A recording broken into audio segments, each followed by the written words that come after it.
ప్రపంచ వైద్య చరిత్రలోనే అద్భుతం నియోకేర్ హోమియోపతి. ఎలాంటి అనారోగ్య సమస్యలకైనా 100% ట్రీట్మెంట్ గ్యారంటీ. నమస్తే, నేను Keshav. Welcome to Suman TV. Andhra Pradesh ప్రభుత్వం పూర్తి స్థాయిలో విశాఖ పైన ఫోకస్ పెట్టిందా? ఏపీ సీఎం టూర్ అంటే మొదట పోలవరం, తర్వాత అమరావతి, ఇప్పుడు విశాఖ. అలానే కేంద్ర భారీ పరిశ్రమల శాఖ మంత్రి, ఉక్కు శాఖ మంత్రి కుమారస్వామి కూడా విశాఖలో పర్యటనకి వెళ్ళారు. సో ఏం జరగబోతుంది? ప్రధానంగా విశాఖని ఉక్కు నగరంగా మార్చిన విశాఖ స్టీల్ ప్లాంట్ చుట్టూ రాజకీయం నడిచింది ఇంతకాలం. ఇప్పుడు దాని భవిష్యత్తు ఏంటి అనేది చెప్పబోతున్నారా? అలానే విశాఖ అభివృద్ధికి సంబంధించి గత ప్రభుత్వం పదే ఎగ్జిక్యూటివ్ క్యాపిటల్ అనేటువంటి నినాదాన్ని అందిపుచ్చుకుంది. దాన్ని బ్రేక్ చేసే విధంగా ఏపీ ప్రభుత్వం కొత్తగా ఏమైనా నిర్ణయాలు ప్రకటించబోతుందా? ఈ అంశాలపైన విశ్లేషణ చూద్దాం. మనతో పాటు అనలిస్ట్ చంద్ర శ్రీనివాస్ గారు. చంద్ర శ్రీనివాస్ గారు నమస్కారం. విశాఖపట్నం ఎవరు కాదన్నా కానీ ఆంధ్రప్రదేశ్లో అతిపెద్ద నగరం విశాఖపట్నమే. ఇప్పుడే కాదు, ఉమ్మడి ఆంధ్రప్రదేశ్లో కూడా హైదరాబాద్ తర్వాత విశాఖ నగరమే పెద్దది. సో ఇప్పుడు కొత్త ప్రభుత్వం ఒక కొత్త అభివృద్ధి నమూనా గురించి డిస్కస్ చేసింది. ఇన్ఫ్యాక్ట్ అది కొత్తదేం కాదు, దాదాపు 40 ఏళ్ళుగా చూస్తున్నదే. అయితే 3 రాజధానుల చర్చ జరిగిన తర్వాత మళ్ళీ ప్రభుత్వం అధికారంలోకి వచ్చింది కాబట్టి విశాఖకి ఏం చేయబోతున్నారు అనే ఆసక్తి ఉంది. విశాఖ స్టీల్ ప్లాంట్ని ఏం చేయబోతున్నారనే ఆసక్తి మరోవైపు ఉంది. సో ఈ కేంద్ర మంత్రి పర్యటన కావచ్చు, ఏపీ సీఎం టూర్ కావచ్చు, ఈ రెండింటిని చూసినప్పుడు విశాఖ పైన ప్రత్యేకమైనటువంటి దృష్టి పెట్టారు అని అనుకోవచ్చా? డెఫినెట్గా అండి. విశాఖ అనేది మీరు అన్నట్టు ఉభయ రాష్ట్రాలు, ఉమ్మడి ఆంధ్రప్రదేశ్లో కూడా విశాఖ కీలకం. ఎట్లయితే హైదరాబాద్ నగరం ఉందో ఆల్రెడీ ఇప్పుడు వీళ్ళు డెవలప్ చేయాల్సిన అవసరం లేదు, ఆ రోజుల్లోనే డెవలప్ అయిపోయింది. ఆర్మీ, నేవీ, ఎయిర్ ఫోర్స్ 3 విభాగాల వాళ్ళు అక్కడ ఉంటారు. మంచి కల్చర్ విశాఖపట్నం. ఎందుకంటే చిరంజీవి గారు, మెగాస్టార్ గారు లాంటి వాళ్ళు కూడా నేను రిటైర్మెంట్ అయిన తర్వాత అక్కడ ఇల్లు తీసుకుంటున్నాడంటే దాన్ని మనం అర్థం చేసుకోవచ్చు. ఎందుకంటే ప్రకృతి రమణీయతకి, సీకోస్ట్, కొండలు, పర్యావరణం సంబంధించిన తీర ప్రాంతం, రిషికొండ బీచ్, ఇవన్నీ మనకు తెలుసు. ఎక్కువ మంది ఆ విశాఖపట్నంలో ఉండాలని అనుకుంటారు. అదేవిధంగా బీజేపీ పాయింట్ ఆఫ్ వ్యూలో మొదటి నుంచి చూస్తే కనుక ఆంధ్రుల విశాఖ ఉక్కు, ఆంధ్రుల హక్కు అని మాజీ ఉపరాష్ట్రపతి వెంకయ్యనాయుడు ఆ రోజు ఆంధ్ర యూనివర్సిటీ ఉద్యమం చేశాడు. దాంట్లో 10ల సంఖ్యలో చనిపోయారు. అటువంటి విశాఖ స్టీల్ విషయంలో ప్రైవేటు పరం అవుతుందని వైసీపీ ప్రభుత్వంలో ఏ రోజు కూడా వీళ్ళు ప్రయత్నం చేయాల. ఒక స్టెప్ ముందుకు వచ్చి అక్కడ గాజువాకలో ఓడిపోయినా పవన్ కళ్యాణ్ గారు నేను అఖిలపక్షం ఏర్పాటు చేయండి, ఇది ఆపుదాం, మన ఆంధ్రుల ఆత్మగౌరవం అంటే మనం గౌరవించుకుందామని బీజేపీ పెద్దలతో ఆ రోజు మాట్లాడుతూ వాళ్ళ అపాయింట్మెంట్ అన్నీ రెడీ చేసుకునే సమయంలో వీళ్ళు 22 మంది ఎంపీలు ఉండి కూడా ముందుకు రాలి. అంటే ఎక్కడ పవన్కి పేరు వస్తుందో అని చెప్పి. కాబట్టి ఇక్కడ గాజువాకలో అనేక మంది ఉన్నా పవన్ కళ్యాణ్ గారు ఆ రోజు గెలిపించుకోలేకపోయారు. కానీ అదే గాజువాక తర్వాత ఓడిపోయిన తర్వాత వెళ్తే ఇప్పుడు రికార్డు మెజారిటీ కదా,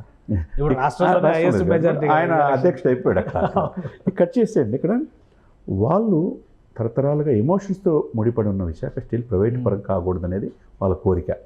వాళ్ళు రాజధాని కంటే మా ప్రాంతాన్ని మాకు వదిలేయండి అంటారు. శాంతి కామకులు ఎవరు వచ్చినా వాళ్ళు తీసుకుంటారు సార్, ఆహ్వానిస్తారు. ఒక గంటా శ్రీనివాస్ ఒంగోలు నుంచి వెళ్ళినా, నెల్లూరు నుంచి టి సుబ్బరామరెడ్డి వెళ్ళినా, లేకపోతే మాగొట్ట ఫ్యామిలీ వీళ్ళంతా వెళ్ళినా, చివరికి పురంధేశ్వరి గారు చిరాల నుంచి వెళ్ళినా, ఎవరు వెళ్ళినా వాళ్ళు హక్కును చేర్చుకుంటారు. ఇది స్థానికేతలు మమ్మల్ని దగ్గరికి వచ్చి మా వనరులు దోచుకున్నారని ఒక అభద్రతాభావం ఉన్నా మా ప్రాంతాన్ని వదిలేయండి అనే ఆలోచనతో ఉండేవాళ్ళు తప్పితే ఇప్పుడు 125 ప్లేసులు విశాఖపట్నంలో, circuit house, Visakha commissionerate, Visakha commissioner office కూడా తనఖా పెట్టారు సార్ గత ప్రభుత్వం. ఎంత దారుణం! సర్క్యూట్ హౌస్, గెస్ట్ హౌస్ కూడా, అంటే ఎర్రమట్టి దెబ్బలు కూడా ఇది అయిపోయింది. అంటే చూడండి ఇక్కడ ఇది వాళ్ళు ఏంటంటే మా సంపద, మా వలసలు విజయనగరం, విశాఖపట్నం, శ్రీకాకుళం, ఉత్తరాంధ్ర ఎందుకు ఎక్కువ వలసలు వెళ్తుంటే అక్కడ నుంచి చదువుకున్న వాళ్ళు కూడా వాళ్ళకి ఎందుకు ఎంప్లాయ్మెంట్ కల్పించలేపారు? 1300 లక్షల కోట్ల పెట్టుబడులు వచ్చినాయని చెప్పి జగన్మోహన్ రెడ్డి గారు చెప్పారు. వాళ్ళందరూ వెనకబడి వెళ్ళిపోయారు. మరి ఆ పెట్టుబడులు ఉంటే ఈరోజు ఉద్యోగాలు ఉండేవి కదా. అంతే కదా సార్. ఇప్పుడు దీని మీద వీళ్ళు దృష్టి పెట్టినట్టే కనపడుతుంది. ఒకటి బీజేపీ వాళ్ళు కూడా పాత్ర ఉంది. మీరన్న మంత్రి కుమారస్వామితో పాటు భారీ పరిశ్రమల నరసాపురం ఎంపీ గారు కూడా ఉన్నారు. స్టీల్ దీనికి సంబంధించి సహాయ మంత్రి కాబట్టి ఈ పురంధేశ్వరి గారు వెళ్ళటం ఆల్రెడీ ఒక రిప్రజెంటేషన్ ఇచ్చారు. కాబట్టి ఇప్పుడున్న సిచ్యువేషన్స్ ఏం కనపడుతున్నాయి అంటే డెఫినెట్గా అది ప్రైవేట్ పరమయ్యే అవకాశం లేదు. ఎందుకంటే పవన్ కళ్యాణ్ గారు మొదటి నుంచి దానికోసం పోరాడుతున్నారు. ఆంధ్రుల ఆత్మాభిమానంతో ముడిపడింది. బీజేపీ కూటమిలో ఉంది, టీడీపీ క్లారిటీతో ఉంది, ఇప్పుడు కుమారస్వామి కూడా కూటమిలో మంత్రి. కుమారస్వామి ఒక స్టేట్మెంట్ కూడా ఇచ్చారు. అంటే ఈ ఆకాంక్ష నాకు అర్థమైంది, రిప్రజెంటేషన్ ఇచ్చిన తర్వాత పరిస్థితులు అధ్యయనం చేస్తాం, కార్మిక సంఘాలతోనూ మాట్లాడతాం, మేనేజ్మెంట్తోనూ మాట్లాడతాం, దాన్ని బట్టి సరైన నిర్ణయం తీసుకుంటాం అన్నారు. ఇంకోవైపు ఏమో ఒక ఆంగ్ల మీడియా ప్రైవేటైజేషన్కి లైన్ క్లియర్ అయిపోయింది, అసలు కేంద్ర మంత్రి వస్తుంది అందుకని ఒక కథనం రాసింది. ఆల్రెడీ దాని మీద చాలా వివాదం నడుస్తుంది. ఉద్దేశపూరితంగా ఇది ఒక పెయిడ్ ప్రమోషన్ కింద దాన్ని మేము కన్సిడర్ చేస్తున్నామని టీడీపీ నేతలు చెప్తున్నారు. అవును, నిజమేనా? అసలు విశాఖ ప్రైవేటీకరణ ఆగుతుందా? ప్రైవేటీకరణ కోసమే కేంద్ర మంత్రి వచ్చారనేటువంటి ప్రచారాన్ని ఎంతవరకు నమ్మాలి? ఇక్కడ ప్రజల అభిప్రాయాన్ని పరిగణలో తీసుకోవాలి సార్. విశాఖపట్నం అక్కడ విష్ణుకుమార్ రాజు నార్త్లో సిబిఐజేడి లక్ష్మారెడ్డి పోటీ చేసిన ఆయన్ని గెలిపించారు. అంటే చదువుకున్న వాళ్ళు ఎక్కువ, ఇంటలెక్చువల్స్ ఎక్కువ ఉంటారు, గుజరాత్ నుంచి మార్వాడేస్ అట్ల నుంచి. విశాఖని ఆ ప్రకృతిని కాపాడుకోవాలా, పరిశ్రమలను తెచ్చుకోవాలా, విశాఖ స్టీల్ని కాపాడుకోవాల్సిన బాధ్యత వాళ్ళదే. కాబట్టి బీజేపీది ఎక్కువ పాత్ర ఉన్నది. కాబట్టి ఇప్పుడు లక్కీగా నర్సాపూర్ ఎంపీ కూడా ఆ శాఖకి ఉన్నాడు. కాబట్టి అనకాపల్లి ఎంపీ కూడా ఇప్పుడు ఆ పక్కనే కదా, అనకాపల్లి ఎంపీ కూడా అనకాపల్లి సీఎం రమేష్ గారు కూడా ఆ బాధ్యత వీళ్ళందరూ చెప్పారు మేము కాపాడుకుంటామని. కాబట్టి చంద్రబాబు నాయుడు గారికి ఉన్న అనుభవం, పవన్ కళ్యాణ్ గారికి, మోదీ గారికి ఉన్న యాక్సెస్తో విశాఖ ప్రైవేటు పరం కాకుండా ఆపే అవకాశాలు స్పష్టంగా ఉన్నాయి.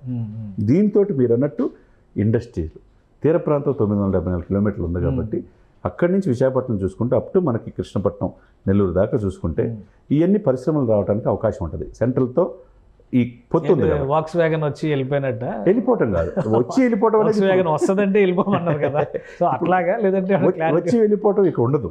ఎందుకంటే చాలా మ్యాండేటరీ 164 సీట్లతో 20 ఎంపీలు ఇచ్చారు ఈ కూటమికి. అనేక ఆశలు తో ప్రభుత్వాన్ని ఏర్పాటు చేశారు ప్రజలు. కాబట్టి ఆంధ్ర జీవనాడి పోలవరం పూర్చాలి. మీరన్నట్టు ఆయన తిరుమల దర్శనం అయిపోయిన తర్వాత అమరావతి మీద దృష్టి పెట్టాడు. తర్వాత మిగతా అయితే ఇంకోటి ఇవాళ టూర్ కూడా చంద్రబాబు నాయుడు గారి టూరు పోలవరం ఎడమ కాలువని పరిశీలించుకుంటూ ఆయన విశాఖ వెళ్తున్నారు. అవునండి. సో ఎందుకంటే పోలవరం 2 కాలువల్లో ఎడమ కాలువ చాలా ముఖ్యమైనది. విశాఖకి రేపు తాగునీటి అవసరాలు, పారిశ్రామిక అవసరాలు కూడా తీర్చబోయేది ఈ కాలువే. ప్లస్ ఏలేశ్వరంకి సంబంధించినటువంటి ఏలేరుకు సంబంధించినటువంటి రిజర్వాయర్ని కూడా ఇది స్టెబిలైజ్ చేసే అవకాశం ఉంది అంటున్నారు. అవునండి. సో ఈ ఏరియా మొత్తాన్ని పర్యటిస్తూ ఆయన విశాఖ వెళ్తున్నారు.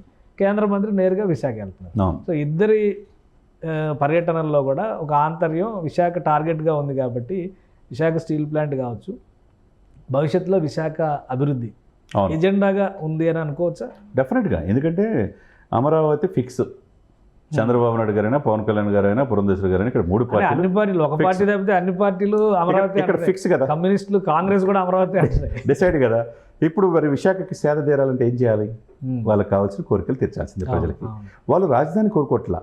మా మానాన్న మమ్మల్ని వదిలేయండి, మా సంపదను కొల్లగొట్టొద్దు, మాకు ఉత్తరాంధ్ర వెనకబడ గురైంది కాబట్టి మాకు ఇండస్ట్రీస్ తీసుకురండి, ఫుడ్ ప్రాసెసింగ్ యూనిట్స్ తరండి, మా పిల్లలకి ఉద్యోగ అవకాశాలు కల్పించండి, మాకున్న సహజ సంపదలు కాపాడండి. వోక్స్ వ్యాగన్ వస్తానంటే బొత్స సత్యనారాయణ గారు అడ్డుపడ్డారంటే అక్కడ ఒక ప్రచారం ఉంది.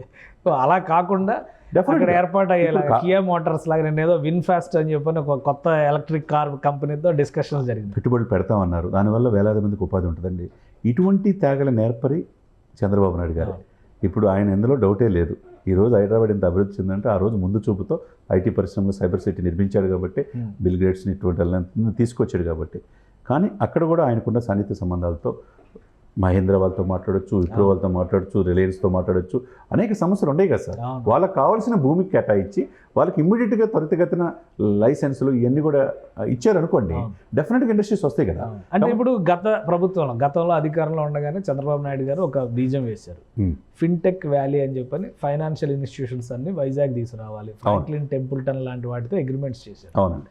అలానే ఐటీకి సంబంధించి బ్లాక్ చైన్ టెక్నాలజీ కంపెనీలు తీసుకొస్తామని చెప్పారు. ఇప్పుడు మొన్న మెడిటెక్ జోన్లో కొత్త బిల్డింగ్స్ ఓపెనింగ్ చేశారు. మెడికల్ ఎక్విప్మెంట్స్, ఫార్మాతో పాటు మెడికల్ ఎక్విప్మెంట్ తయారు చేసేటువంటి సంస్థలు మెడిటెక్ జోన్కి తీసుకొస్తా ఉన్నారు. ఆ బిల్డింగ్ల నిర్మాణం పూర్తయిన ఓపెనింగ్ కాలేదంట.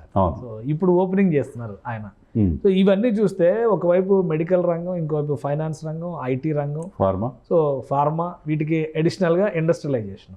సో వైజాగ్ పైన ఫోకస్ పెట్టడానికి అవకాశం ఉంటుంది. పూర్తిగా కన్సల్టేషన్ ఉంది. ఎందుకంటే ఉత్తరాంధ్ర ఏంటనేది ప్రజలకు తెలుసు. ఉత్తరాంధ్రలో వనరులు ఏంటి, అక్కడ ఏది చేస్తే సక్సెస్ అయింది అనేది చంద్రబాబు నాయుడు గారికి తెలుసు, పవన్ కళ్యాణ్ గారికి తెలుసు. కాబట్టి మ్యూచువల్ బెనిఫిట్ మీద పెట్టుబడులు పెట్టడానికి అవకాశాలు స్పష్టంగా ఉన్నాయి. కాబట్టి విశాఖ మంచి అధునాతనమైన సుందర నగరం కాబట్టి ఫాస్టెస్ట్ గ్రోయింగ్ సిటీగా హైదరాబాద్ ఇప్పుడు ఎలా మనకు కనపడుతుందో 2030 నాటికి Hyderabad the fastest growing city in the world. అదేవిధంగా విశాఖపట్నం కూడా ఇది ఒక ఐకానిక్గా ఉంటుంది. కాబట్టి ఇవన్నీ వస్తే కనుక ఆటోమేటిక్గా మనకి సంపద వస్తుంది కదండి. సంపద సృష్టించాలంటే మన ప్రకృతిని, టూరిజం డెవలప్ చేసుకోవాలి. దాని మాటను మీరు అన్నట్టు ఒకవైపు ఫార్మాని, మొదటి నుంచి ఫార్మా కంపెనీలు అనేక విశాఖపట్నం ఆదాయం ఎక్కువగా వస్తుంది. ఫార్మా కావచ్చు, మీరు అన్నట్టు ఐటీ, తిరుపతి ఇక్కడ వచ్చేసరికి చెన్నైలో 1000 కంపెనీల పైన ఉన్నాయి, బెంగళూరులో 1200 కంపెనీలు ఉన్నాయి, కేరళలో ఉన్నాయి. మరి ఐటీ కంపెనీలు ఆంధ్రప్రదేశ్లో ఎందుకు గత ప్రభుత్వం 5 సంవత్సరాలు కాన్సన్ట్రేషన్ చేయాలి? డెఫినెట్గా ఈ 5 సంవత్సరాలు ఐటీ మినిస్టర్ లోకేష్ గారు ఉన్నారు కాబట్టి డెఫినెట్గా ఐటీ విశాఖపట్నం వైపు వచ్చే అవకాశాలు ఉన్నాయి. దీంతో ఫార్మాని ఇంకా డెవలప్ చేయొచ్చు. మీరన్నట్టు మెడికల్ ఎక్విప్మెంట్స్, మెడికల్ హబ్ కనుక చేయగలిగితే డెఫినెట్గా అన్ని రంగాల్లో ఒకవైపు ఇండస్ట్రీస్ తీసుకురావచ్చు, పోర్ట్లు ఆధునీకరించవచ్చు. సెంట్రల్ పోర్ట్లు అనుసంధానం ఉన్నది కాబట్టి సెంట్రల్ మినిస్టర్ కూడా టీడీపీ నుంచి ఇప్పుడు భోగాపురం ఎయిర్పోర్ట్ ఉంది, కొత్త ఎయిర్పోర్ట్ వస్తుంది, అది పూర్తిగా డెవలప్ చేసే ఇది రామ్మోహన్ నాయుడు చేతిలో ఉంది. డెఫినెట్గా 2026 కొత్త ఫస్ట్ ఫ్లైట్ ఫ్లై అవుతుందా అని చెప్పేస్తున్నారు, చేసేస్తారు డెఫినెట్గా. అదేవిధంగా కేంద్ర గ్రామీణాభివృద్ధి సహాయ మంత్రిగా పెమ్మసాని ఉన్నాడు, ఇక్కడ రాష్ట్ర గ్రామీణ శాఖ పవన్ కళ్యాణ్ గారు ఉన్నారు. సెంట్రల్ నుంచి రాష్ట్రాలు నిధులు సేకరించుకోవాలి, ఒకరికొకరు మ్యూచువల్ అండర్స్టాండింగ్ తోటి ఇంకోటి డెఫినెట్గా. విశాఖపట్నం పైన సెంట్రల్ గవర్నమెంట్ కూడా ఒక స్ట్రాటజిక్ లొకేషన్ కాబట్టి అవునండి, అక్కడ డెవలప్మెంట్ పైన ఎక్కువ ఫోకస్ పెడుతుంది అని. నిజంగా అటువంటి పరిస్థితి ఉందా? తప్పకుండా ఉంది. ఎందుకంటే స్ట్రాటజిక్ లొకేషన్ అది. ఎందుకంటే అన్ని రాష్ట్రాల ప్రజలు ఎట్లయితే హైదరాబాద్లో 1,50,00,000 మంది ఉన్నారో, కాస్మోకల్చర్ అది విశాఖపట్నం ఎప్పుడో ఉంది. మీరు ఒక రకంగా చూస్తే హైదరాబాద్ కంటే ఎక్కువ కాస్ట్ ఆఫ్ లివింగ్ ఎక్కువ విశాఖపట్నం కాబట్టి మల్టిపుల్గా అన్ని ఏది పెట్టినా అక్కడ సక్సెస్ అవుతుంది sir. So naval head quarters ఉండడము, ఇవన్నీ కూడా ఫోర్స్ 3 హెడ్ క్వార్టర్స్ ఉన్నాయి సార్ అక్కడ. నావికా విన్యాసాలు ఎక్కడ జరుగుతాయి దేశంలో? విశాఖపట్నం జరుగుతాయి. సీ కోస్ట్ బాగుంది, ఎక్స్పోర్ట్స్ ఉంటాయి. డెఫినెట్గా ఈ ప్రకృతి ఉంది, ఈ ప్రకృతిని ఇది చేసుకోవాలి, టూరిజం డెవలప్ చేసుకోవచ్చు, అన్ని పరిశ్రమలకి తీసుకొస్తే. ఇవన్నీ వస్తే మరి రాజధాని రాదు కదా, రాజధాని రాకపోతే డెవలప్మెంట్ రాదని ఇప్పటివరకు చెప్పారు కదా. వాళ్ళు ఎప్పుడు కూడా విశాఖ ప్రజలు రాజధాని కంటే మా ప్రాంతానికి, మా బిడ్డలకి ఉపాధి కల్పించండి, మాకున్న వనరులు, ప్రకృతి వనరులని సద్వినియోగం చేసుకోండి, మాకు దీర్ఘకాలిక ఉన్న విశాఖపట్నం స్టీల్ ప్రైవేట్ పరం కావచ్చు, విశాఖ రైల్వే జోన్ తేండి, ఇవన్నీ కోరికలు తప్పితే వాళ్ళు ఎప్పుడు రాజధాని మీద అడగలేదు సార్. వీళ్ళు రాజకీయాల కోసం పబ్బం కోసం వాళ్ళు రెచ్చగొట్టి వాళ్ళ భావోద్వేగాలు చేసి ఇది చేశారు తప్పితే వాళ్ళ యొక్క 25,000 కోట్ల ప్రాపర్టీ, 125 ప్లేసులు, నేను చెప్పిన సిటీ కమిషనర్తో సహా, సర్క్యూట్ హౌస్తో సహా తనఖా పెట్టింది గత ప్రభుత్వం. మరి తన అవన్నీ కూడా వదిలేయండి, మా మానని మాకు వదిలేయండి, మా బిడ్డలకు అవకాశం కల్పించడమే తప్ప వాళ్ళు రాజధాని కంటే అభివృద్ధి మీదే వాళ్ళు దృష్టి పెట్టారు. రైట్. థ్యాంక్ యూ చంద్ర శ్రీనివాస్ గారు, మీ అభిప్రాయాలు తెలియజేసినందుకు. ఇది విశాఖ పైన ఒక కొత్త తరహా అభివృద్ధి నమూనాని ఆంధ్రప్రదేశ్లో కొత్తగా ఏర్పడినటువంటి కూటమి ప్రభుత్వం తయారు చేస్తోంది. ఈ క్రమంలోనే కేంద్రం సహకారం తీసుకోవడం ద్వారా రాబోయేటువంటి రోజుల్లో ఈస్టర్న్ కోస్ట్లో, ముఖ్యంగా తూర్పు తీరంలో ఒక మణిపూసగా విశాఖను మలిచేందుకు ప్రణాళికలు సిద్ధం చేస్తుంది. ఇందులో భాగంగానే విశాఖ స్టీల్ ప్లాంట్ను పరిరక్షించడంతో పాటు మరికొన్ని కొత్త పరిశ్రమలకి విశాఖను కేంద్రంగా చేసేందుకు కసరత్తు చేస్తున్నట్టుగా కనిపిస్తోందని చంద్ర శ్రీనివాస్ గారు విశ్లేషిస్తున్నారు. ఇది special discussion. Keep watching. Suman టీవీలో మీ పర్సనల్ అండ్ బిజినెస్ ప్రమోషన్స్ కోసం కింది నెంబర్కి కాంటాక్ట్ చేయండి.